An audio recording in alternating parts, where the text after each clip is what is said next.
Okay, so far we have a first video talking about the medieval background to the Protestant Reformation. We have a video on Martin Luther and the foundations of the Protestant Reformation. And a third one talking about the varieties of Protestantism and how the movement right from the beginning diversified into Lutheran and Anglican and Calvinist and radical branches and subdivisions within each of those, really to a great extent. The last thing to deal with is what's going on the Catholic side, what's happening with all this. All these Protestant ideas are moving along, and the tendency was that they tended to prevail more in the northern parts of Europe. Okay, the areas I mentioned earlier that Protestantism tended to succeed where it had the support of secular authorities. You can kind of tell this from the Kaplan book as well, I think, where you had noblemen or kings or town councils, secular authorities like that, who were willing to separate off from Catholicism and were willing to support the introduction of Protestant reforms under their jurisdictions. These are the areas where you tend to see Protestantism prevail. In practice, that mostly meant the north of Europe. The monarchies of Scandinavia, Sweden, Norway, Denmark, England, with Henry VIII, they tended to go in a Protestant direction. In Germany, it tended to be northern Germany. Places like Saxony and Brandenburg, areas like that. There's a strip of Protestant principalities running down into the south. But in Germany, you've got an area which is very much broken up between local lords, major dukes and counts and so forth, who have a lot of control. You know, they don't really answer to the Holy Roman Emperor very much. They have a lot of sovereignty over their own lordships. Or you have independent towns under the control of town councils. And these groups tend to be the ones who are introducing Protestantism. The Netherlands, kind of similarly. The Netherlands is kind of a confederation of lordships and independent towns, and there again, those local secular authorities tend to be friendly to Protestantism. Similarly, stretching down into Switzerland, where you get Geneva on the French-speaking side, Zurich on the Protestant-speaking side. Switzerland winds up, like Germany, divided between Protestant and Catholic. A place like France, you get a significant Protestant minority, maybe 15 or 20% of the population becoming Huguenot, but the monarchy remains staunchly Catholic. The majority of the population remains Catholic. And then places like Italy and Spain, remain quite staunchly Catholic. There's only a handful of Protestants there, and they generally wind up fleeing into exile into friendlier areas like England or Germany. Eastern Europe is kind of up in the air for quite a while. There was a period in time when people thought that Poland was going to become a Protestant country, which is rather remarkable if you know anything about Poland today, which is quite staunchly Catholic, but it was really teetering back and forth between the two sides for quite a while before there was really sort of a Catholic pushback, and Poland returned to the Catholic fold and remained there. So you got all these Protestant areas in the north of Europe going this way, Catholic areas in the south. How are the Catholic authorities and the Catholic Church replying here? There's a few different things that are going on the Catholic side. One is you have what we call a counter-reformation. Okay, in other words, there are measures the Catholic churches are taking in order to deliberately counteract the influence of Protestantism. And here we can talk in terms of repressive measures and constructive measures. By repressive measures, I mean efforts to persecute Protestants, and that's one of the things they do. Protestantism is officially condemned as a heresy, Protestants are excommunicated, and Catholic authorities, where they are able to do so, will hold heresy trials of Protestants, will burn them at the stake if they're able to do so. In other areas, like in France, as we saw in Bake's book, you get a number of wars of religion, where you get fights breaking out between, civil wars breaking out within France between the Catholic monarchy and the Protestant minority, and these wars go back and forth as you're attempting to extinguish Protestantism violently from France. So that's one direction. You can just try to repress it, either juridically by bringing people in for heresy trials, or militarily by going to war against Protestant regions and trying to defeat them and crush their Protestantism and impose Catholicism on them by force. So that's the sort of repressive dimension. There's also a constructive dimension, which is that you also see Catholic churches will perceive a need to compete with the appeal of Protestantism. Here, a major factor is what's called the order known as the Jesuits. The Jesuits are kind of like monks, but they don't remain inside of monasteries. They're like the Franciscans that way, that take vows that are like monastic vows, but they continue to be active outside of their houses and are actively involved as preachers and so forth. And the Jesuits have an almost military-style organization and an almost military style set of vows where the Jesuit will go wherever he is sent to do whatever he is ordered to do in the service of the Pope. And the Jesuits become sort of leading proponents of Catholicism. They're going out as preachers, they're going out as missionaries, they're going out as diplomats to rulers in various areas, trying to exert influence in all sorts of ways by arguing with Protestants, preaching against Protestantism, influencing and advising rulers against Protestantism, that kind of a thing, that they're all very involved in. They're also very involved as missionaries around the world, spreading Catholicism to Latin America and Asia and India, places like that. You also get people trying to do things within the churches in order to make Catholic worship more appealing to people than Protestant worship is.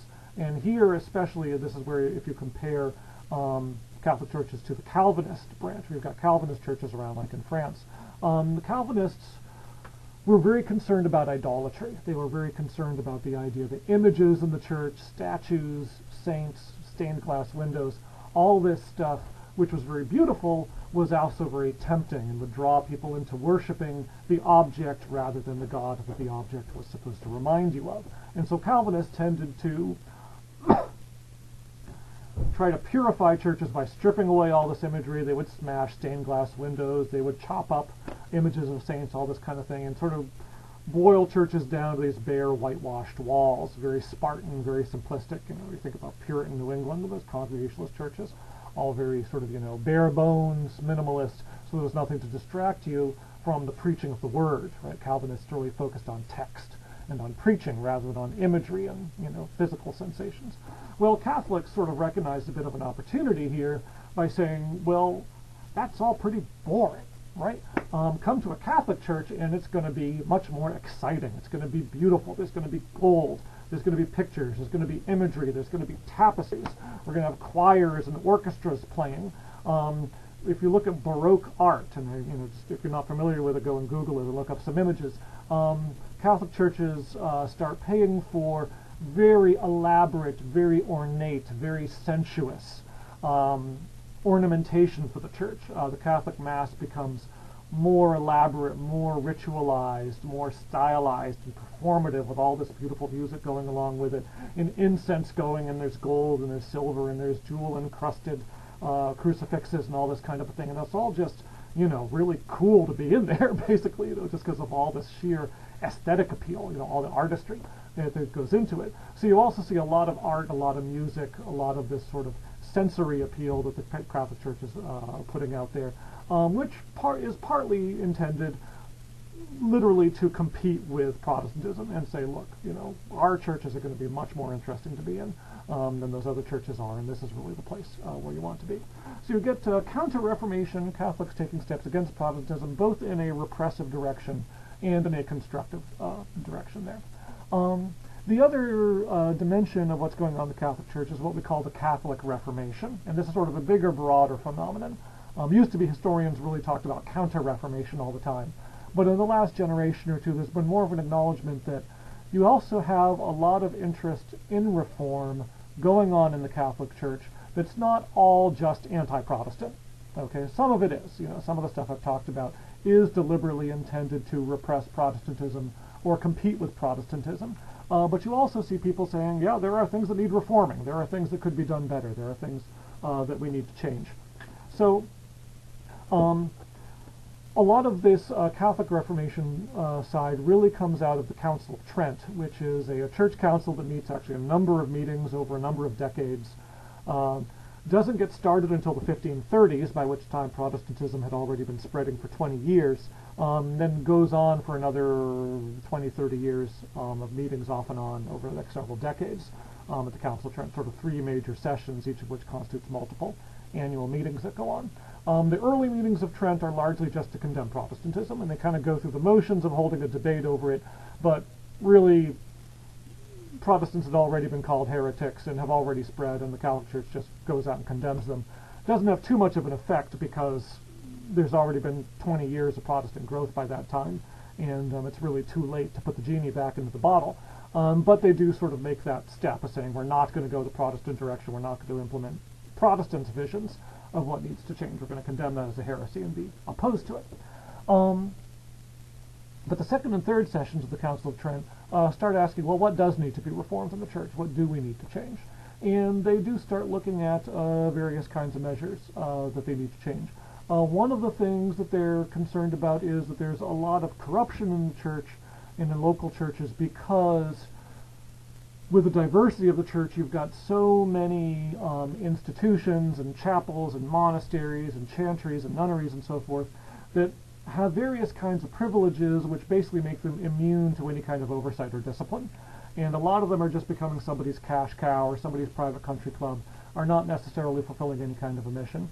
So one of the things the Catholic Church decides to do is to streamline its organization, to abolish a lot of these privileges and a lot of this independence, and sort of bring everybody into a more simplified, streamlined organizational model, which is still going to have the Pope at the top, and it's still going to have the bishops serving under the popes and the parish priests and so forth, but it's going to sort of clarify lines of command and allow more room for oversight and discipline and control of these local institutions by the hierarchy. Now that's going to do a lot to sort of restore people's confidence in those local institutions, although again, as you could see, say from the Bake Book, a lot of those bishops and popes continue to be very wealthy, very powerful people from powerful noble families who are not necessarily all models of moral and spiritual behavior themselves. So it does accomplish some things because you've got more direct oversight to allow you to correct abuses, but at the same time the people who are supposed to be doing the correction sometimes themselves are rather abusive. Another important dimension is there's a lot of attention to the state of the clergy, right, of your local parish priests and other people who are conducting ministries in various areas. And here again there's an attempt to streamline it, but also not just to bring them under more direct oversight, but also to improve the quality. And what they want to do is try to produce a priesthood that's better trained, more moral, has higher standards, and is better educated. One of the ways that the Protestants were able to make a lot of appeal was by saying, look, your local parish priests are ignorant and very often have very little notion of, not even able to teach anybody anything. They can barely mumble their way through a mass. They've got no notion of accountability to any kind of Christian ethics, and they're just embarrassing. And then a Protestant preacher comes along who might be, university trained, who is really sort of focusing on knowing his Bible and knowing how to preach, and he comes in and he can just totally put the local parish priest to shame, and everybody says, oh, well, that's the guy we want to go with, right? And this is a lot of the appeal of Protestantism. It had better preachers, and the Catholic priests just couldn't keep up. So one of the things that the Council of Trent says we need to do is we need to raise the level of the clergy, and so it puts out a call for every diocese, every bishopric around Europe to create a seminary, a school for priests, so that instead of the priest just going to sort of live with the bishop for a year or two and watch what gets done and sort of learn how to monkey see monkey do his way through a mass, instead he's actually going to have to go to school. He's actually going to have to learn how to do stuff properly, and learn what proper standards are, so that then when he gets assigned out to a parish, he's going to have a higher understanding of what his job is. He's going to be more competent. He's going to be a better teacher. He's going to be a better preacher. And this is going to, increase people's confidence in the church as a whole. That takes a long time to work. The Council of Trent is calling for this in the 1550s or so. It's a matter of decades or generations through the 1580s and 1600s and the 1620s and 30s before you're really starting to get a systematic set of seminaries all over Europe, and for the people that they're turning out to really be getting into the parishes and trying to make a difference. And if you remember, there's actually a point in the Bake Book where he points out that sometimes, these seminary-trained priests arrive in a local village and don't get along very well with the villagers because they kind of come in, looking down their noses at the local peasants, and peasants don't really like priests who are coming in with all their newfangled ideas trying to change everything. So there's a whole complicated set of interactions there. But over the long run, with these measures and ones like them, what you see is the Catholic Church not only trying to compete with the Protestant Church, but also recognizing that they have certain kinds of problems of discipline, problems of oversight, problems of corruption, problems of the training and character of the clergy, and they're actually taking steps to try and correct them. So in many ways, I think it's accurate to refer to this period as the birth of Roman Catholicism as we know it today, as well as the period where we see the birth of Protestantism. Prior to the Reformation, I refer to the Church of the Middle Ages as the medieval Catholic Church, not so much the Roman Catholic Church. Roman Catholicism, the way we think of it in modern times, really is, to my mind, a product of the Council of Trent, and this is the period where it becomes appropriate to talk about it that way. Okay, I hope this was useful, and if you have any questions, put them on the boards at the forum, and meanwhile continue keeping up with the readings and participating. Thank you.